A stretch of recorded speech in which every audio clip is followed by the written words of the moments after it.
Before we kick off today's event, I just wanted to kind of give you a quick overview of what this Café CSE series is all about. Probably about 4 years ago, I'm guessing, Jacoby, who's sitting up at the table there, is the director of the Center for the Study of Europe, had the idea that it would be great for students to be able to eavesdrop on European intellectuals debating European topics. And since we don't have too many real Europeans on campus, we thought giving them Perrier would kind of give the effect. At some point, they'll pull out cigarettes at some point, and we'll be on our way.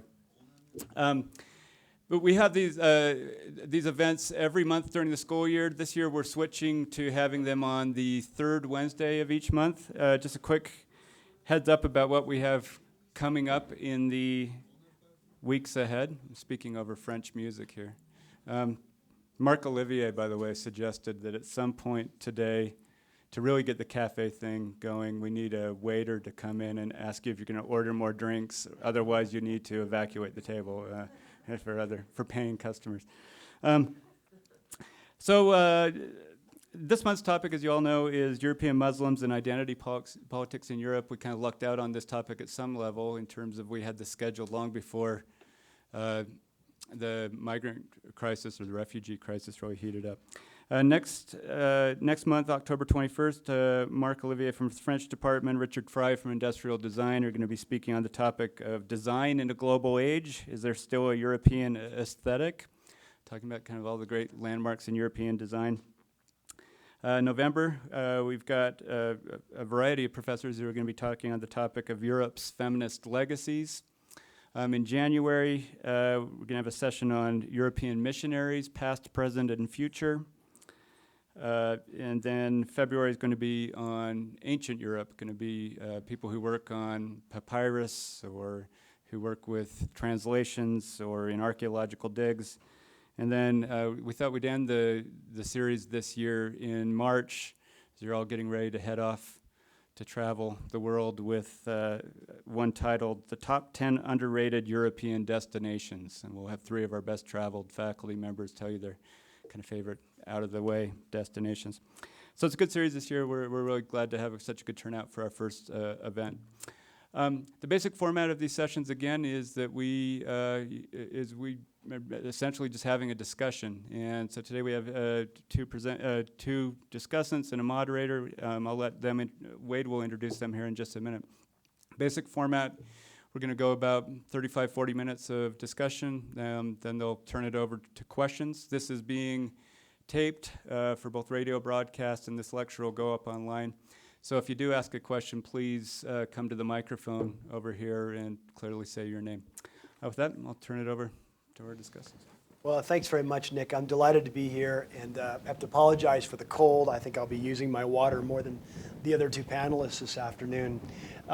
It's also really fun to be contemplating such a great lineup of Café CSEs this year. I just spent 8 months in Washington, D.C., and the only thing they want to know about Europe and Washington is when are those guys going to spend more money on NATO.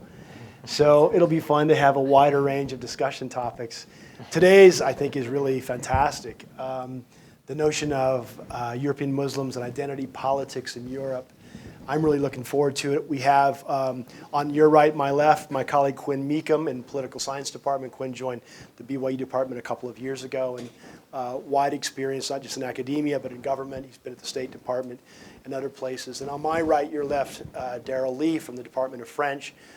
Daryl's a longtime colleague, and I think a real expert on French civilization in its broader footprint, which is to say also in Africa and other places. And I think that's a particularly relevant thing here, because obviously, you know, we're all watching our screen crawls and seeing that people are actually duking it out in Budapest right now with Syrian refugees and locals, the police. Things have taken a it's hard to say a nasty turn because they've been nasty for weeks in Budapest, but a nastier turn. And this is not just today's news story. There's been tension in Europe over Muslim identity and over Muslim immigrants for quite some time. Of course, Islam has a long, long presence in the continent of Europe. And we've got the rise of populist parties to think about. breaking through those traditional party systems that seem so consolidated and so consistent for a very long time, with new parties that often have only one real message, which is let's stop immigration. We have the other side of the story too. Just as many nasty things were going on in Budapest, great things were going on other places. In Stuttgart, for example, at one point the police basically said we've got enough supplies for everybody, save the donations for a while. So there's a serious conversation going on in Europe. It's got some fairly grave moments, and again, it plays out against a much deeper and much longer backdrop of trying to fit Muslims into European civilization. So I thought I'd maybe start with the Muslim identity part of our title and turn to Daryl first and ask this question about Islamic identity in Europe today. To what extent does a practicing Muslim in Europe today run into problems with a European host society of which he or she may not be a full citizen at that moment? What are some of the tension points and potentially problematic areas that we're seeing in various European countries? That's a really good question. I don't know that I can speak to all of Europe, but certainly can speak to what's going on in France. At a daily level, I think that practicing Muslims in France have a lot of struggles. They have a sense that the state, that society may be out to get them or looking for any sign of what could be a kind of fundamentalism in their practice. So the food that they eat, their calendars, the clothes that they wear, all of those things can be markers of their religious identity. And there's a great deal of concern given I think the tensions with the Islamist as opposed to simply the Muslim side of things, more security issues that are out there. There's a sense in France, there's a term that's been bandied about a lot, I think, this year that points to this, the French word amalgame, an amalgam, a confusion, a conflation of one being Muslim and one being a terrorist.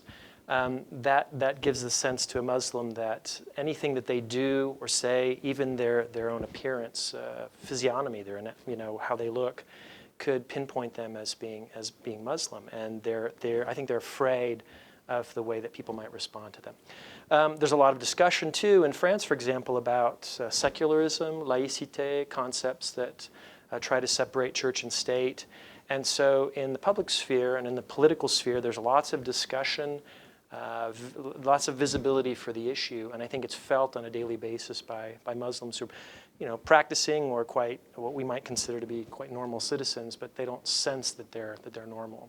I imagine that it is similar in that there are at least comparable problems in other nations, but the differences begin when you step outside of one European nation, step into another. As much as Europe might be unified in some ways economically, there are rather different traditions, different Muslim groups within France itself, but also in different countries, different histories that have brought those Muslims there.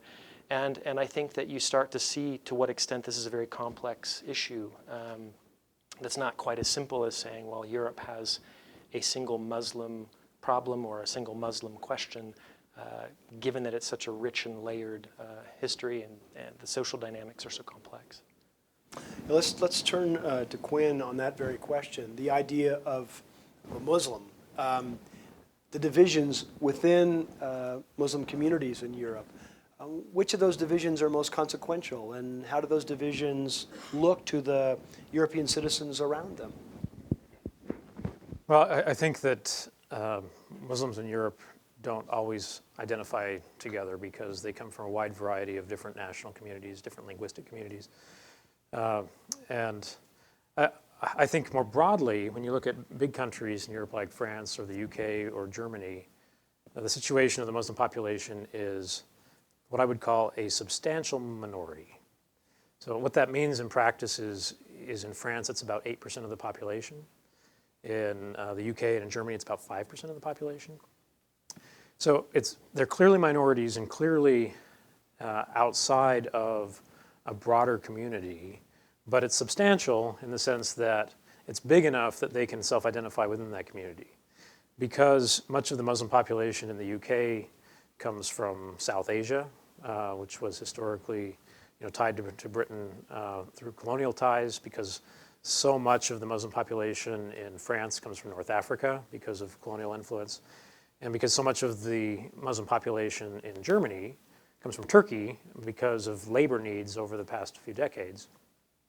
You really have not only different colonial experiences for these various countries, but the Turks speak Turkish, right? The North Africans speak Arabic, right? The Pakistanis in the UK speak Urdu. And so these are communities that are divided across Europe, but they are united with the sense that they represent similar segments of their society. In the large majority of these societies, the Muslims tend to be lower class.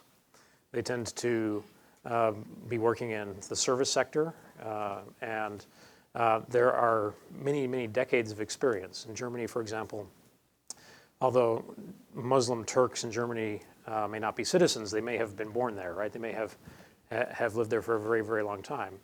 And many of these communities are relatively geographically isolated as well, in their own neighborhoods, in their own banlieue, and in France, which I think segregates them from other Muslims in Europe as well as from their host communities.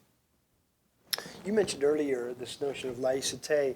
Is this the same as the American conception of a separation of church and state, or is there something more going on there? No, it's quite different, actually, and you have to look at the history of France to understand the relationship between the church and state before you get a sense for how the concept of a separation of church, and churches, I would actually say in France, it's churches and state, operates.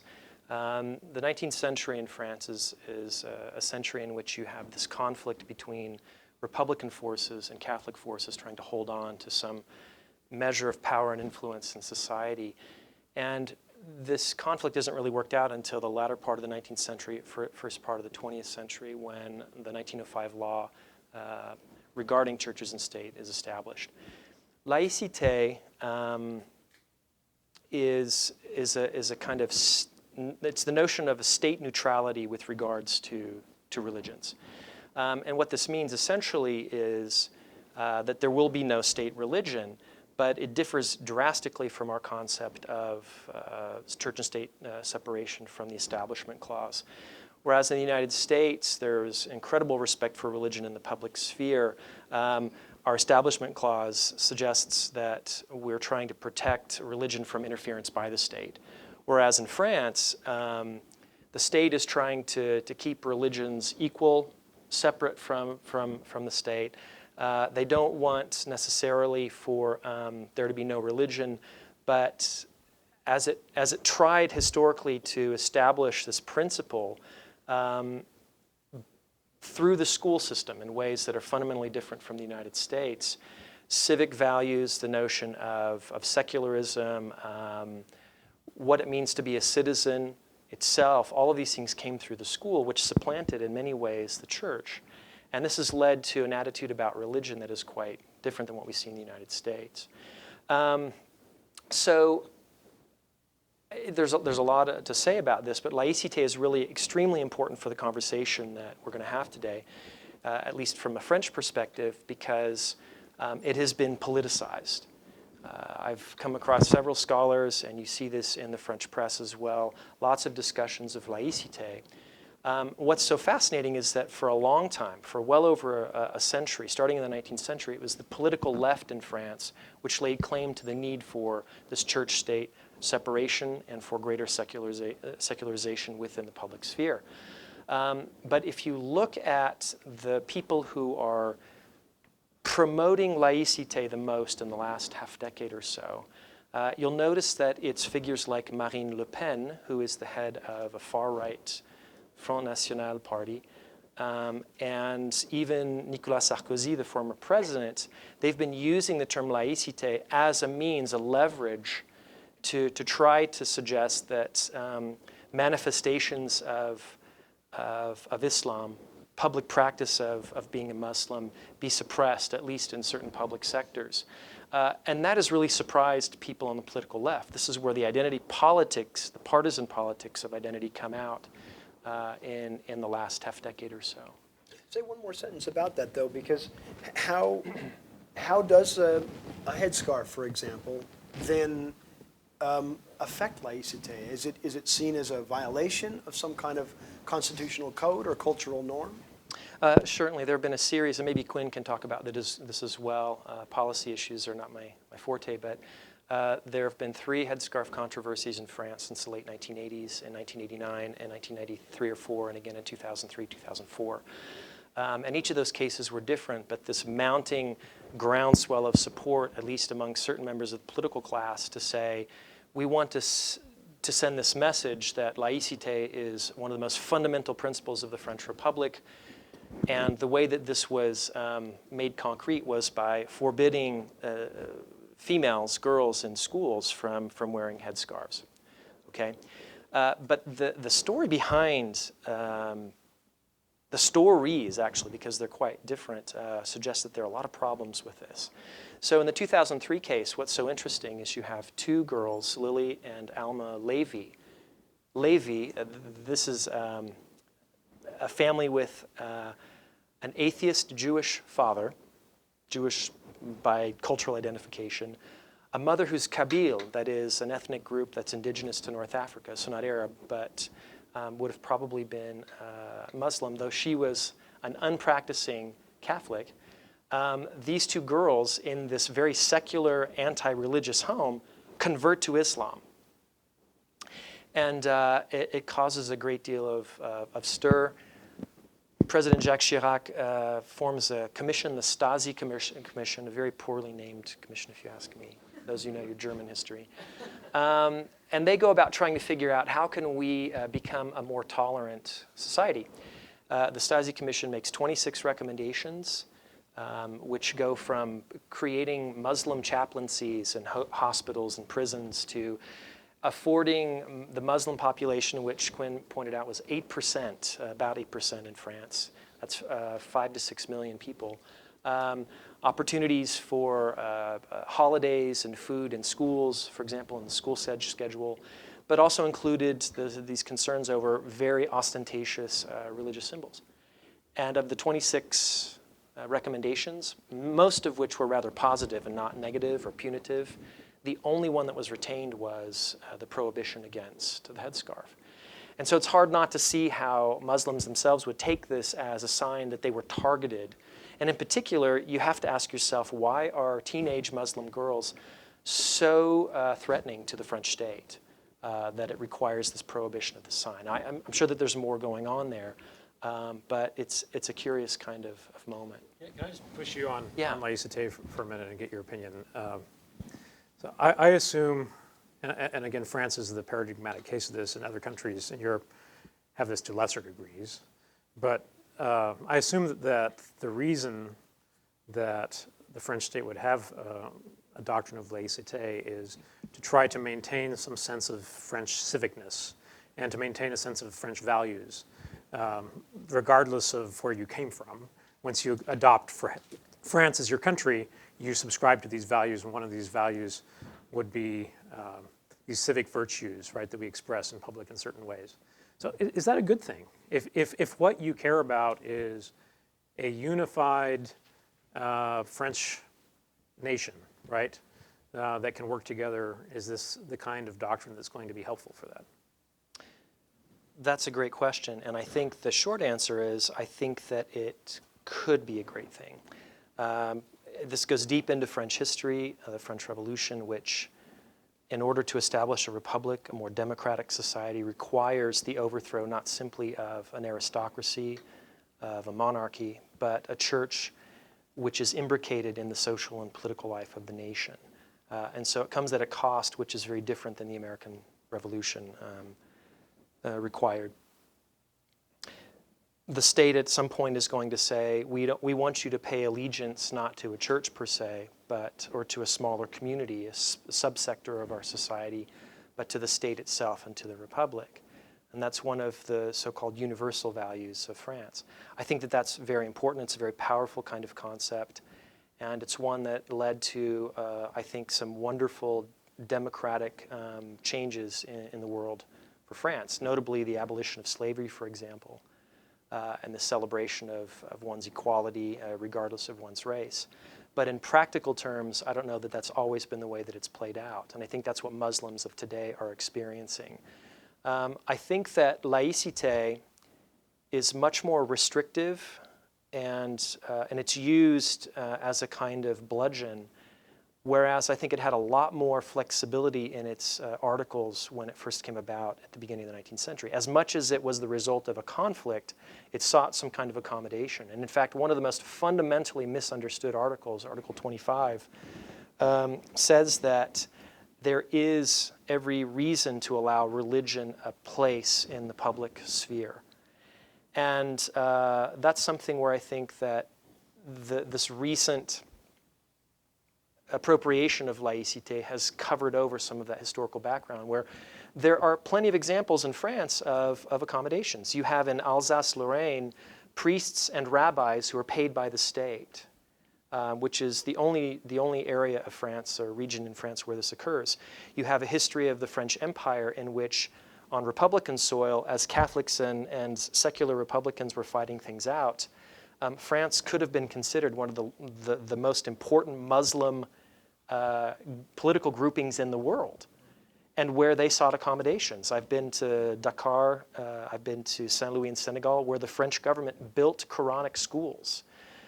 So historically, it's clear that France was accommodating to Muslims. And they did so perhaps out of a realpolitik, but I think that they also understood that if they didn't, they wouldn't win over these potential citizens, subjects in these other areas, not so much citizens in some cases. I think that shows that there's flexibility. That's a place where laïcité, I think, allowed for it. It didn't happen that way. It hasn't happened that way since 9/11. It hasn't happened that way given some of the security concerns. It seems to me that that underlying principle of here is a national European value that we expect you to adopt once you become part of this country is extremely current in discussions in Europe right now with the refugee migrations. So we have Viktor Orban, the Prime Minister of Hungary, who has explicitly come out and said these flows of Muslim refugees, right, are a threat to Christian Europe. So he is referencing a particular vision of a set of values that he believes Europeans hold that have some tie to Christianity that he's worried about with this. On a much more benign level, although I think the underlying concerns remain the same, David Cameron gave a very important speech in July. The Prime Minister of the UK gave a very important speech where he outlined what he called his counter-extremism strategy. And the fundamental foundation of that speech is that here are a set of British values, right, that make Britain great. And Muslims all over the country participate in Britain with those values.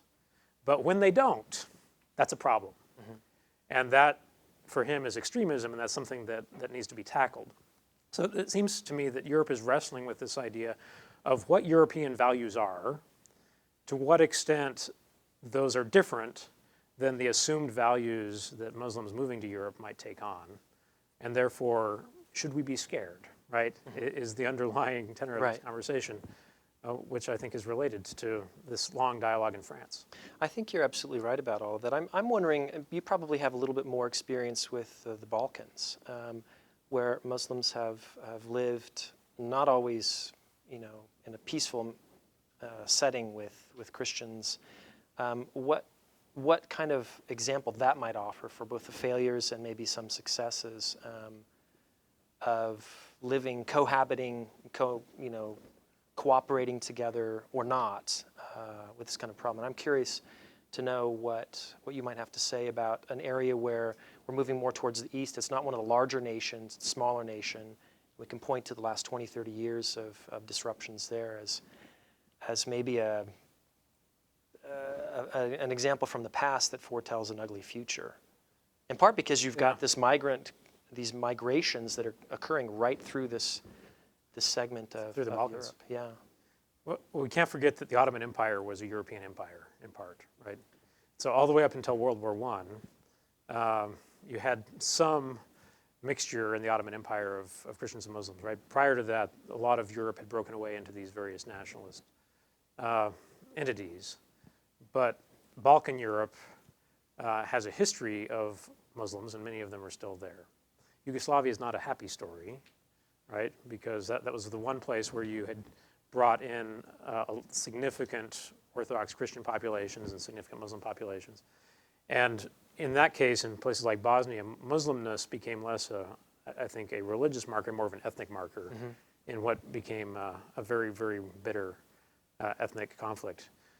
But tying that back to what's happening this summer, so just on Monday, Europe tried to get its act together and figure out how are we going to deal with these mass inflows. And one of the ideas that's been on the table for a long time is a quota system, where countries at the border would be allowed to send migrants to other countries in Europe, and they would be willing to accept certain quotas.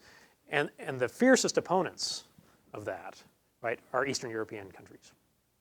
So again, the Hungarian Prime Minister, but the Czech Republic, Slovakia, those that have been closest to that Balkan Muslim population, I think in some ways have been trying to define themselves even more vocally in their Christianity and their Europeanness, potentially because of that history. I'm curious to know, I mean, from a practical standpoint, if you're a country, even at the level of, say, a commune, a city, something the size of an American county, if you're going to take in 4,000 or 5,000 refugees, and you've got to do this the best way possible, how do you go about that? And that's one of the questions that I've had in my mind. Because we're dealing with different kinds of, an influx of two different types, because you've got people who came over for economic purposes. And in France, for example, for a good 3 decades, the labor required by North Africans was extremely important to the French economy. But here we're dealing with political refugees, and their presence there, the kinds of skills that they bring to the table or not, and the way that you're going to try to absorb them seems fundamentally different than the economic migration that we've seen, and not just from Africa, if we're talking about France. And I'm curious, at the level of policy, of integrating, of absorbing, of trying to present those civic values of your nation, whether it's the UK, whether it's France or Germany, how is it that you go about welcoming these people in? And I mean, down to the first 5 minutes of your arrival in a place, you know, what it's supposed to be like. Have you had experience like that in your work with the State Department? Can you imagine what they're trying to decide what to do right now? I did work on refugee issues a long time ago. But I mean, you're right in that most Europeans, policymakers anyway, are really trying to distinguish between people who qualify for asylum. So these are political refugees who are fleeing for safety reasons, and economic migrants. And sometimes those two things overlap. The majority of people that have entered Western Europe in the last couple of months are seeking to qualify for political asylum. But there's a substantial portion of them, and they happen to be Muslim, who are coming for economic reasons, from Kosovo, from Albania, okay, from parts of Eastern Europe that are technically secure, but have very little economic opportunity. One of the largest groups that's coming to Europe is also from Eritrea. And that's a mixed case, because it is a very authoritarian regime and there's very little political freedom. But most of those folks are also economic migrants to some degree. Many of them are also Muslim. So I think the challenge on the one hand for Europe is to say, these numbers can feel very overwhelming.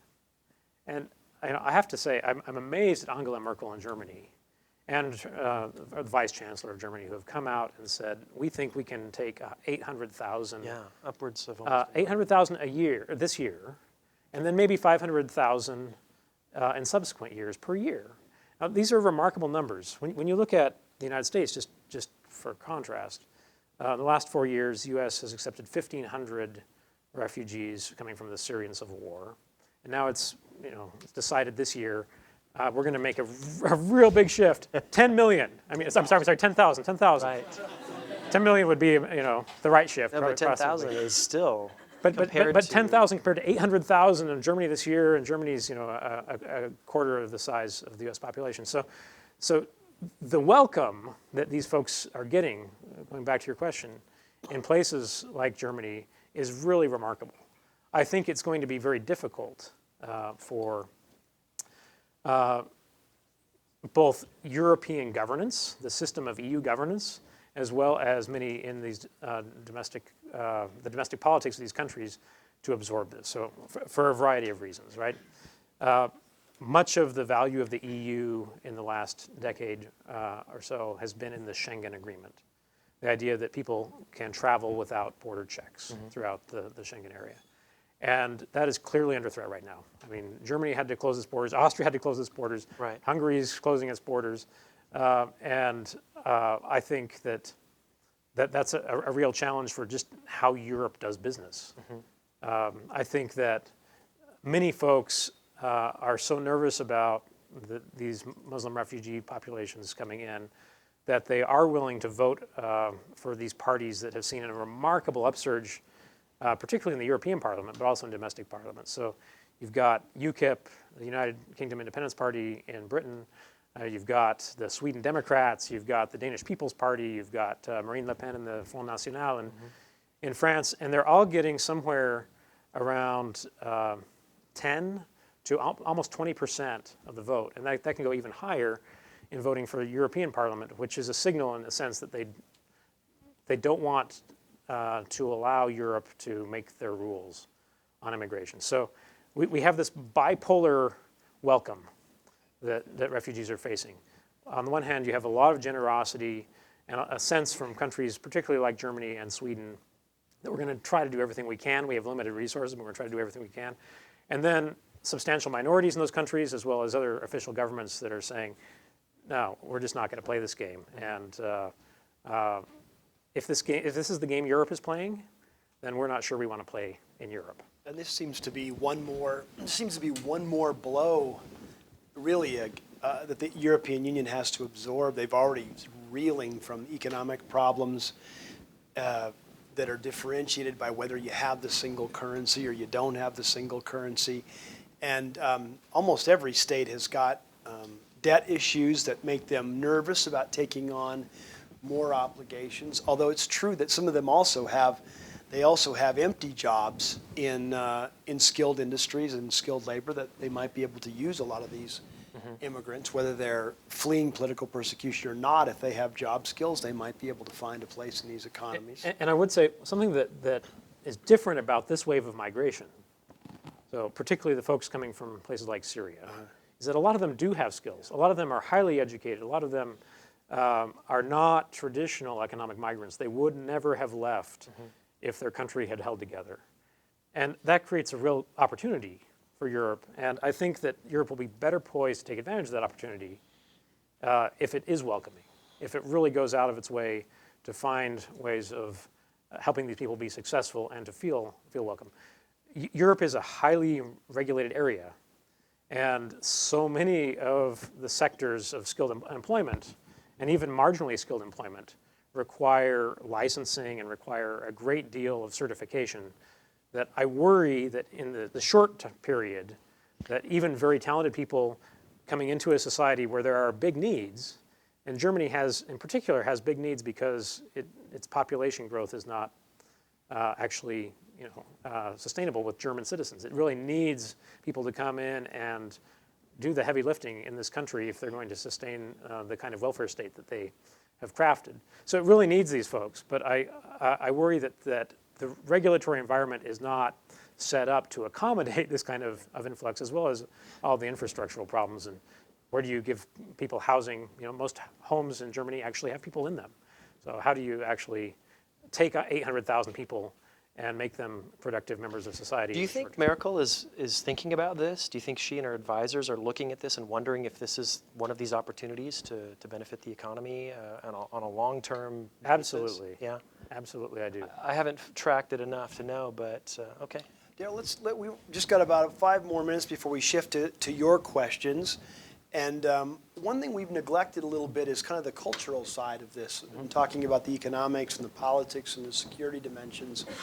Could you talk a little bit about the contribution of European Muslims to things like art and architecture and music, and what?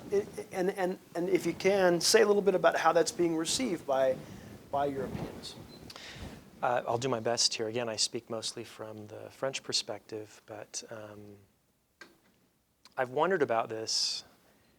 As you look at the French music market, for example, it has been revived by this interest in American hip-hop. But those who began, I think, in the 80s by imitating rap and hip-hop have really become quite skilled in this. And both Germany and France, I think, have large hip-hop markets in the strange sense as they're indigenous movements. And Belgium.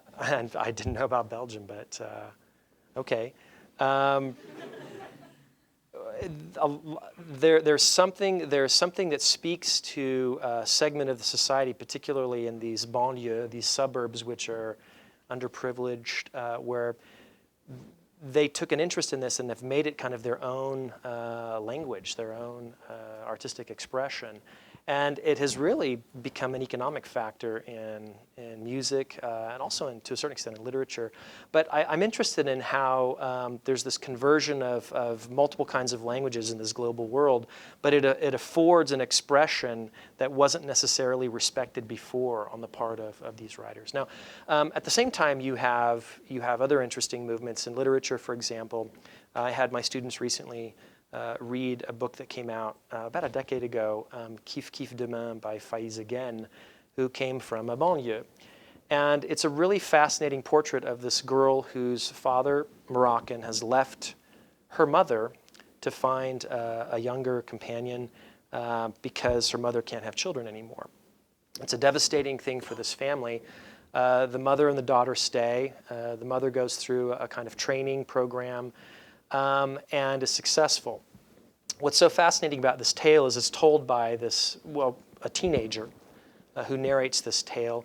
And it's ironic, it's funny, it's tapping into the way that the state interacts through these economic counselors who come in to try to help this family.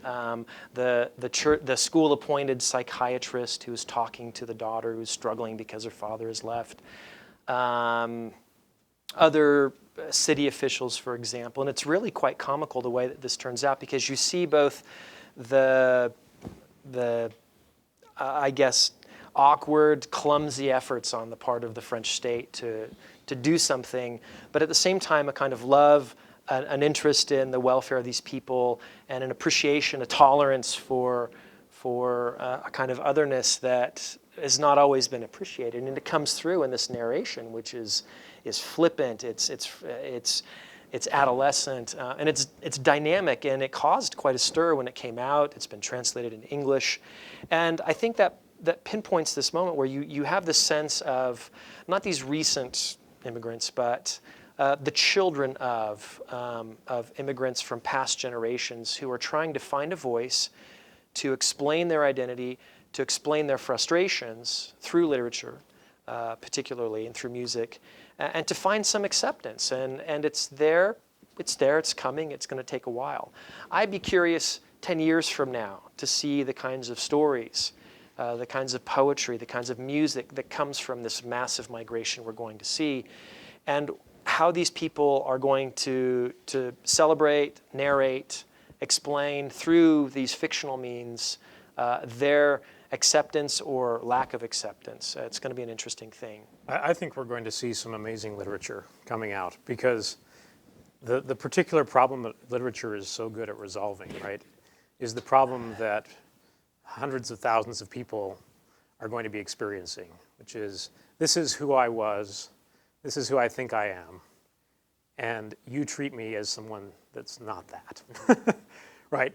And are you right, or are you wrong, or have I changed, or does being unemployed and in a different city and in a different language actually change who I am? And I think That gets back to the problem of identity we've been trying to talk about today, and it's often articulated best there.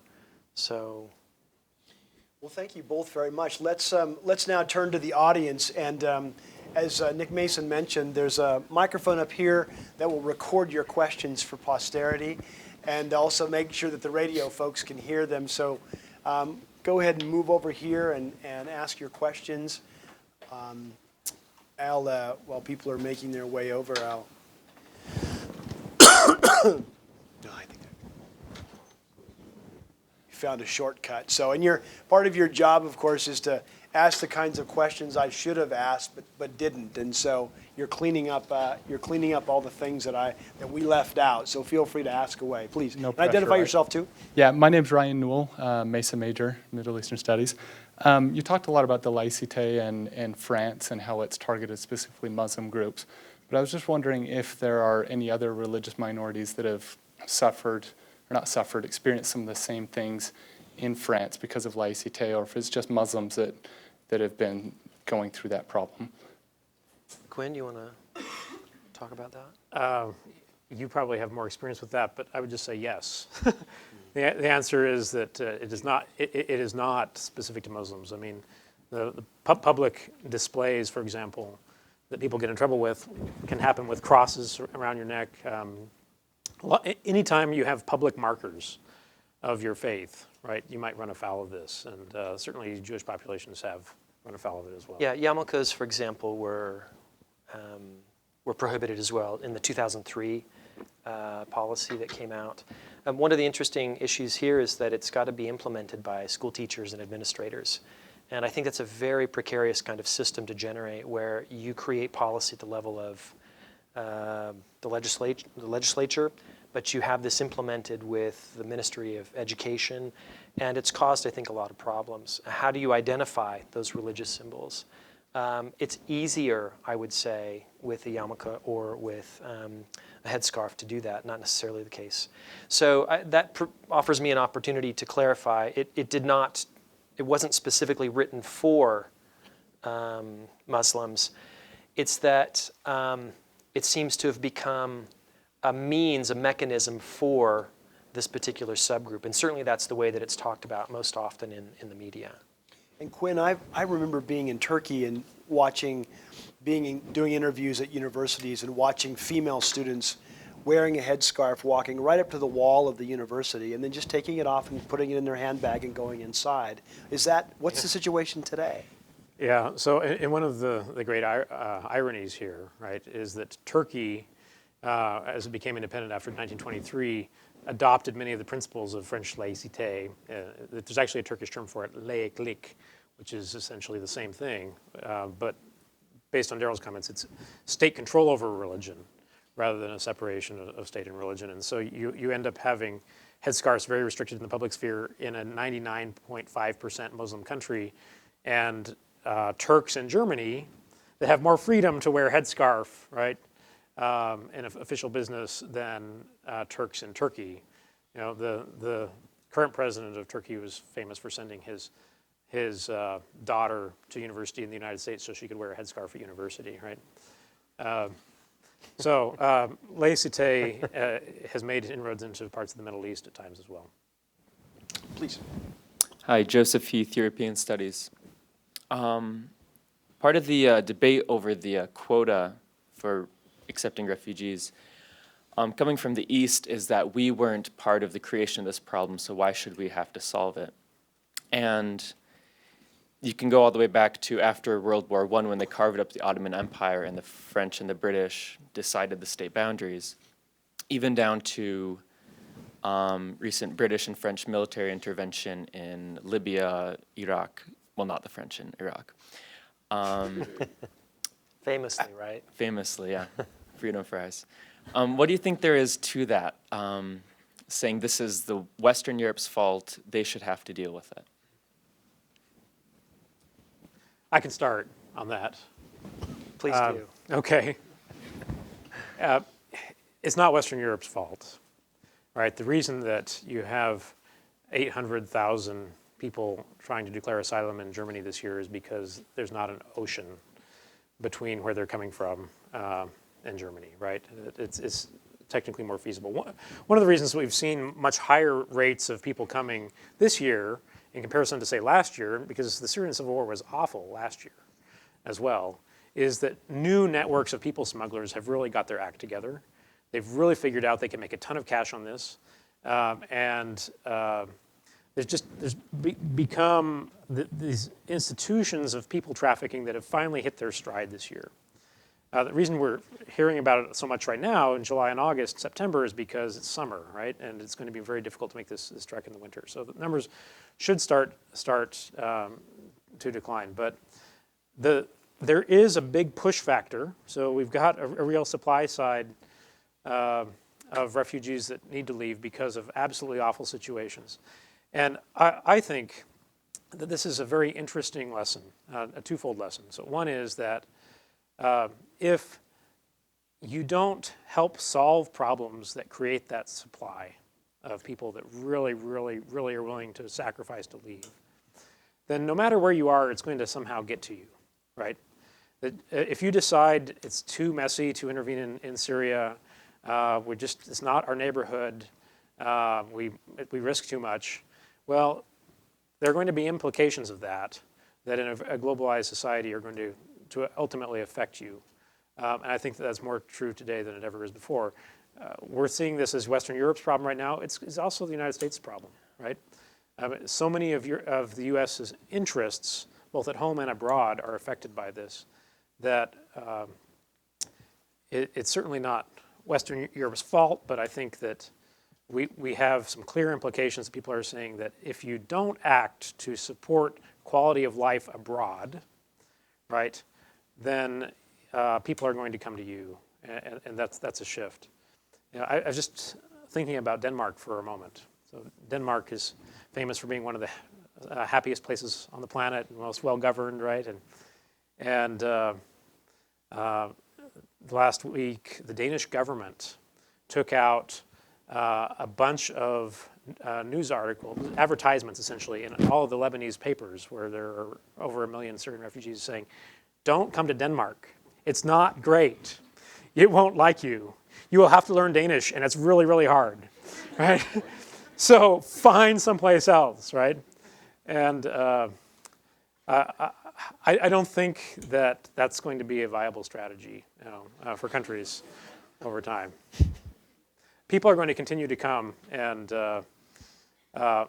if anyone is to blame, right, it's the people on the ground in these governments and the rebel groups that just have not valued human life sufficiently. And the fact that those not in the neighborhood haven't valued that human life sufficiently either means that they're going to face some consequences of that. This also probably helps explain some of the tensions between some European states and the United States over things like Iraq, because European states are obviously closer to these problems and they feel the physical effects of it quite a bit faster. You're saying that we can start a civil war in Iraq and then just go home? It's harder for them to do that, maybe. But of course, European states were on all sides of the Iraq question, for sure. So it's a very controversial thing. So, Daryl, did you want to add any to that? Or should we go back to the queue? We can go back to the queue. Please. Camilla Stinson. I'm a journalism major minoring in political science. My question is, I guess it's kind of two wrapped in one, but do you think people are so resistant towards these refugees because they're specifically Muslim, and then, or just because they're refugees? And then, do you think people will become more accepting towards them coming into their countries with time? That's a tough question. It goes to the heart of this question about identity, right? Because what is your identity? Is it simply a religious face that you wear? Is it your ethnic background? Is it a question of nationalism, your nation, your region, where you come from in the world? And I suspect that it's a combination of factors, but certainly with Islam and the question of race, I think that those are mixed up together here. At least that's what I've seen in the identity politics in France beyond the current refugee crisis. I think it goes back a long ways, deep into French history. I think there is a racial question at stake in what how these countries are responding to it. And sometimes you use religion as a way of talking about it. It seems surprising to me, Quinn mentioned earlier the Hungarian Prime Minister talking about these Christian nations being threatened by Muslim nations when in fact much of Eastern Europe was, well, for a long time, rather atheistic and non-Christian, right, when it was part of the Soviet bloc. And that doesn't mean that all of its citizens were, but certainly from a national standpoint, its identity wasn't bound up in Christianity. So in some ways, speaking about one being Muslim is a way of talking about that. To get back at the complexity of the identity politics, I mentioned earlier the mother in this fiction that I talked about is Kabyle. The Kabyles are ethnically different from Arabs. They were in North Africa long before the Arabs came with Islam in the 8th century, I believe it was, in North Africa. And you see differences in France, even the way that people are treated. The Kabyles were taken in the 19th century. There's this famous phenomenon of the Kabyle myth, where Kabyles, some of whom were blonde, had light-colored hair, fairer skin, blue eyes, were taken to be kind of a lost European tribe and were privileged over their Arab neighbors. And this created a kind of tension between Kabyle, which is a Berber tribe, if you will, and their Arab neighbors. But in France, France reorganized this sort of social hierarchy and the relations between them. And in France, you see a lot of public figures, Zinedine Zidane, the famous soccer player, or Isabelle Adjani, a famous actress. They're both Kabyle. They're not Arab, but of Arab descent. And that changes their place in society. But you don't always see that kind of complexity. It only happens when you have the calm to discuss it. You see it in academic settings. You see it in literature, where the question of identity politics gets played out in very important ways. But that kind of complexity suggests that even when you're saying, we don't want you because you're Muslim, you may be saying something like, we don't want you because you're of another race. So that's kind of a fumbled response, but I think that race is very much a part of this in this case. You know, we do have some data on this too. We have resume studies, so you can create resumes that are absolutely identical in every way. And then at the top of the resume, you can put a very French-looking name, or you can put Muhammad, and then track the number of callbacks that you get from the companies to which you send these fake resumes. And industrious sociologists have done this, and they have discovered that if your name is Pierre, you'll get about 17 times more callbacks than if your name is Abdullah. So we have a pretty good test case of that. And my sense is that this will play itself out differently in different countries. So for example, in Germany, as Quinn pointed out, it may be that you're more attractive to Germany as an economic refugee, even if you're coming under the cover of a failed state and persecution at home, because your skills might actually be quite valuable. Germany will have to change its certification system for skills and be more generous in recognizing those of others. Otherwise, they'll have a lot of engineers who are driving taxi cabs. But if they could do that, and that's not so hard to do, if they could do that, then they might actually see the folks who are quote-unquote economic refugees as actually more desirable than someone who, for all the humanitarian considerations, destroyed family, no chance of going back home, physically cratered village or town. They might actually be in a worse position in Germany, parked in some kind of, I can imagine it, fairly unattractive suburb a long way from a city with their other co-ethnics just kind of festering year after year after year. And so it's actually quite a complicated and subtle set of circumstances. Depends on what kind of person you are, what kind of luck you have, and what kind of economy and polity you land in. And there'll be a lot of different novels written with a lot of different stories behind each one, I think. Can I just add 30 seconds on that? Almost all European countries have had good experiences with Muslims and bad experiences with Muslims. And you can't fully answer that question without reference to some of the violent acts that people reference when they talk about fear of Islam, right? We've had London bombings, we've had Madrid train bombings, we've had the Charlie Hebdo attacks, we've had a number of other attacks that are done by people who are using a particular Islamist discourse as they do that. And that can feel, for people that don't have a lot of experience with Muslims, that can feel like a marker of something that is potentially threatening. I think that the big choice that Europe has to make right now, right, is do we resettle these refugees in the way that we have resettled previous waves of Muslim refugees, which is away from mainstream society in their own communities, speaking Arabic and other things, or do we settle them through a variety of incentives and policy mechanisms in a way that fully integrates them into this society? I personally am a fan of the latter because I think that will be better for Europe. I think it will be better for the communities that come into Europe. And I think, having this discussion in the United States makes me think that the United States has not been perfect in this respect, but for a variety of reasons, the United States has done this quite differently than Europe has, and it's been more effective for us. So we have two more questions. So Frederick and Dustin, why don't you make your questions, and then we'll break for our refreshments. Frederick Lusheen, European Studies. In 2010, Angela Merkel said a very interesting statement about the failure of integration in Germany. Considering that since then we've had Ukraine crisis, Greece's economic collapse, where do we get this upsurge in optimism and this vibrancy that we've seen in the German media and in Germany? I mean, even in other parts of Europe as well. How did this development come to pass that it's actually quite open, all these open arms for the immigrants? I have an intuition about this, but it's just an intuition. And that is that Germany had two reasons for welcoming lots of migrants. One we've talked about. There are potentially economic benefits from doing this, and I think they're real. And the second is that the Germans have become everybody's favorite punching bag in Europe over the Euro crisis. And they have been persistently and consistently, and I think rightly, held to account for a very narrow and rigid prescription for the rest of the Eurozone, which has basically kept the Eurozone in a state of very low growth for a very long time. And I think the Germans are looking for a way to reassert German leadership, and this is a very positive, I think this is a very positive one, but I think it's going to be very tough for the Chancellor.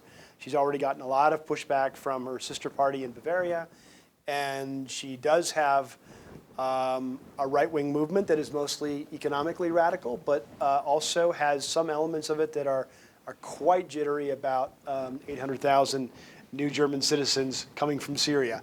And that's a very understandable concern. So that's my guess as to why she's chosen this very bold move at this time. Yeah, I would just add, it didn't have to be that way. I can imagine narratives where these stories of tragedy that have been unfolding for many, many months across the Mediterranean and then subsequently toward Greece could have played out in different ways. And we've seen some pretty cool leadership on part of Germany. I mean, the Pope Francis has asked every Catholic parish and monastery and religious community in Europe to house a refugee family, which is up to tens of thousands of people.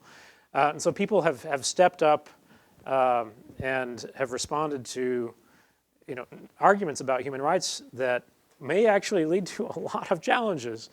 But I'm sympathetic to. You mentioned Viktor Orban and saying all these Muslims coming threaten us as a Christian country, right?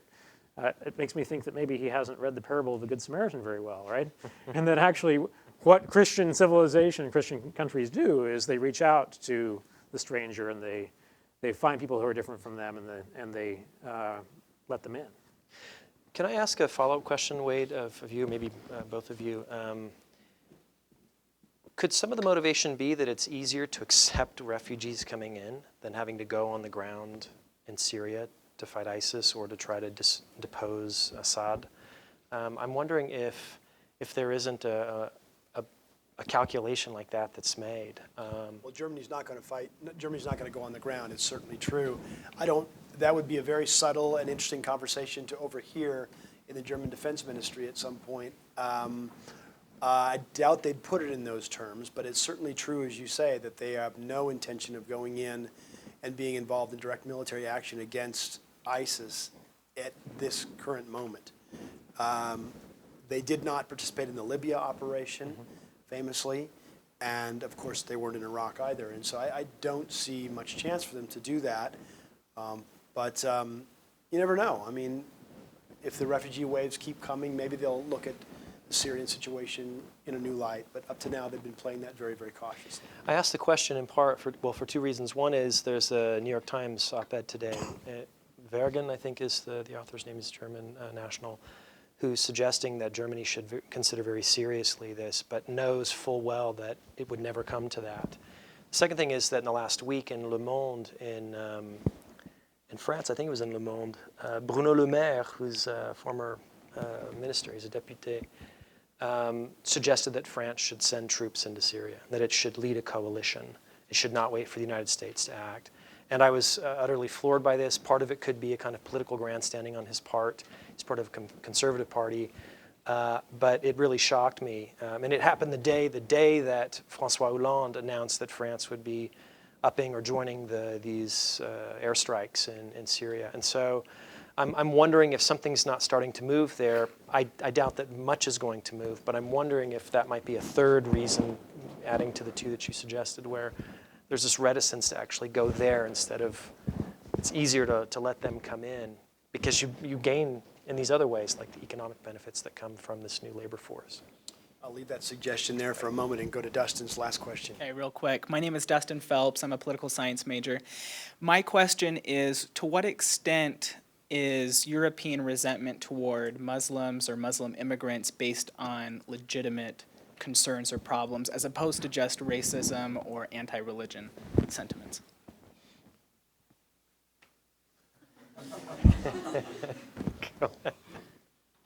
I'm going to drink. I mean, the reason it's difficult to answer that question is we have to define what legitimate concerns are, right? And that's a broader discussion about what are you trying to maximize? What are your goals here? I think that I'm just speaking personally here, right?